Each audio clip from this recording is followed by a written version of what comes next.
Hello and welcome to the Building Your Cover Letter webinar presented by the Career Center. Today we're going to discuss the purpose of a cover letter, formatting guidelines to follow, and what kind of information to include. We're also going to discuss some important do's and don'ts to remember when developing your cover letter. So first, what is a cover letter? The definition of a cover letter is a letter sent with your resume providing additional information on your skills and experiences. The purpose is really a tailored sales tool that introduces your resume and your specific interests in the position and company. And the most important part of this is that it is tailored and customized to the position. You will not create a general cover letter because you want to really focus on the skills and experiences that they're looking for in the job description, more specifically the minimum qualifications, to really hit on what you want to talk about in your cover letter. It also demonstrates what you can offer the employer, your related experiences, skills, and education, and showcases written communication skills, which is often what employers are looking for students with great verbal and written communication. Do you need a cover letter? We often get these questions from students, and it's always yes. You should always send a cover letter. The reasons being is that your goal is to be the most qualified candidate for the position. Oftentimes, others aren't sending a cover letter. So you taking the extra effort to really think about your skills and experiences and why you're excited to apply for the position will help you stand out amongst the other candidates.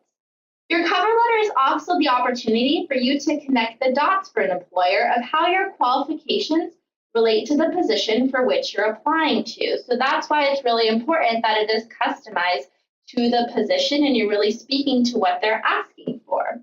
And, sometimes it will say, do not send a cover letter. And at that time, you should follow the directions. But if it doesn't state, always send a cover letter. So some formatting guidelines to remember when writing your cover letter is one, you do not want your cover letter to exceed 1 page in length. You are also going to be writing your cover letter in paragraph form. Make sure that the margins on all 4 sides of your letter are 1 inch, and also utilize a 10 to 12 point font size. Some easy to read fonts to consider using include Georgia, Arial, or Times New Roman. You want your font size and style to match exactly the font size and style that you have utilized on your resume. Another piece that you want to look exactly the same is the header that you utilize on your cover letter and your resume. Your paragraphs are going to be single-spaced and not indented. And lastly, if you have the specific name of someone whom you are addressing the letter to, make sure to include their name and title in the cover letter. So on the screen, you see an example of what a cover letter looks like. So at the top, we have the header, which once again is the same as your resume. Below that, you indicate the date that you're writing the cover letter, which follows with the employer's contact information. So in this example, we have the name and title of the employer. Below that is the organization and the company name, which is then followed by the company's full address. The middle section is the body of the letter. And then lastly, at the end of the letter, you want to note that a signature is only needed when you are delivering the cover letter in person. Otherwise, your typed name is the only piece that you will include in your signature. So now we're going into what actually makes up a cover letter. And there's many ways of going about putting together your cover letter, but the way we've identified really ensures that you're hitting on all the important information. So first is your introduction paragraph, and that's where you want to make the match. And some things to include in this is why are you writing? What's the position you're applying for? What's the company? And you don't want to be general. You want to list the specific position and the specific company. You want to talk a little bit about your qualifications for the job, and this often kind of starts with your education and maybe outlining some of the experience you have, like in customer service or marketing. So here is where you'll put, the degree you're studying and when you're going to graduate. You also want to talk about, why are you interested in the organization or the position? And some things to think about in this is why are you a good fit for the position or the company, or reasons why you're interested in working for this employer or this type of work. And here's where you can really showcase your research. Employers want to know that you actually want to work for their company rather than you're just applying because it's a position that is within your field. So do some research, do some reflecting on, why this position, why this company, and it's going to make you stand out amongst the rest that are making it really general overall.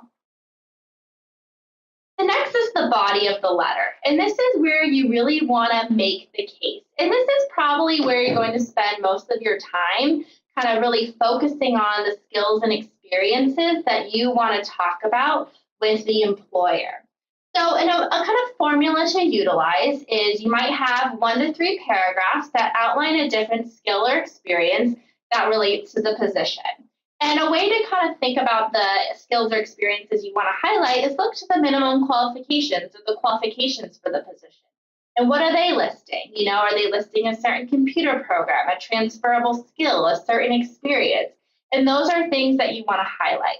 The middle paragraph isn't a time for you to reiterate your resume. It's a time for you to focus on a couple of skills or experiences that you want to go into further depth. So you might ask yourself, what are these types of skills and experiences that I can talk about? And one might be your internship experience or your professional experience working part-time. It might be a project that you've worked on that you want to go into further depth. It might be a course that you took that really relates to the position. It also might be a transferable skill. And a transferable skill is a skill that you can utilize in any industry, such as communication, organization, leadership, collaboration. Those are all skills that you'll need no matter if you're in computer science, marketing, or business. So the formula to utilize is in 1 paragraph, highlight a skill or experience.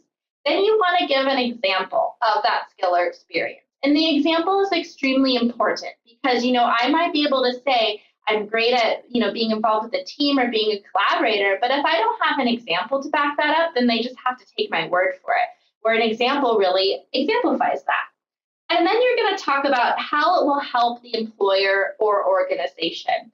You always want to think about, you have this skill and how will it help them? And a way to go about doing that is really referring to the job description to see, okay, if they're asking for collaboration or teamwork skills, how will that make sense in the position? Will you be able to work on different projects or different campaigns?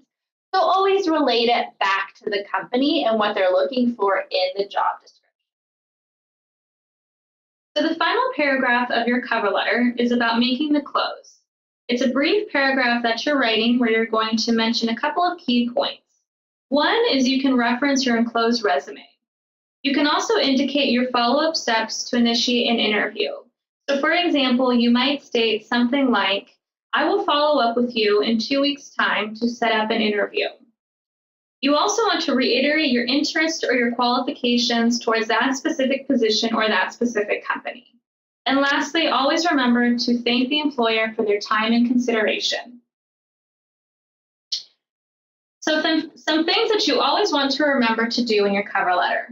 1, demonstrate the knowledge of the company and why you want to work for them. So take some time to research the company. Visit their website.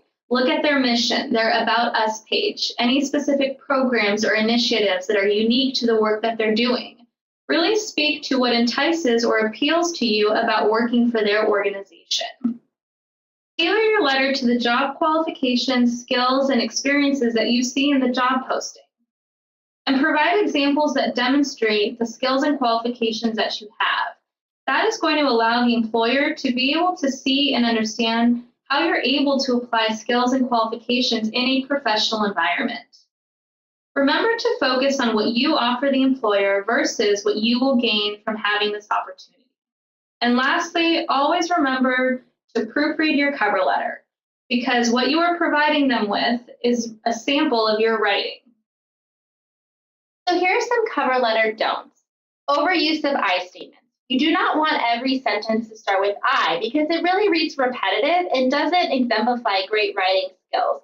So read your cover letter out loud and you can really tell if every sentence is saying, I am this, I am that. So really make sure that you're varying up your statement. Focus on what you will gain from this opportunity. Oftentimes in internships, we know it's a training opportunity, but you really want to sell the employer on what you offer them rather than what they're going to give you, even in job opportunities as well. Mention the incorrect position or employer. If you don't make sure you're editing your cover letter and really looking for this can kill your chances at getting the job if you put the wrong position or employer. Don't forget to customize. Always make sure you are customizing and not sending out a general cover letter, because an employer can tell when you're sending this out to multiple companies rather than focusing on their specific company and their needs. Also, make sure that you do not exceed the 1-page limit. You only have a page, and employers are not going to read any more than that. So always make sure you are not going over a page. So if you need cover letter assistance, we are here to help you. You can make an appointment with a college career specialist by calling the Career Center at 657-278-3121. You can also come to drive-through. Those are quick 10 to 15-minute walk-in appointments at the Career Center, and we're located in Lakesworth Hall, 208. You can also check out our Career Center website for more information, where we have sample resumes as well as access to our career guide online.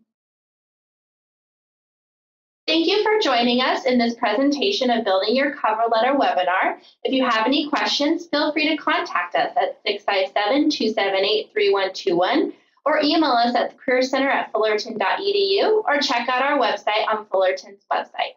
Thank you again.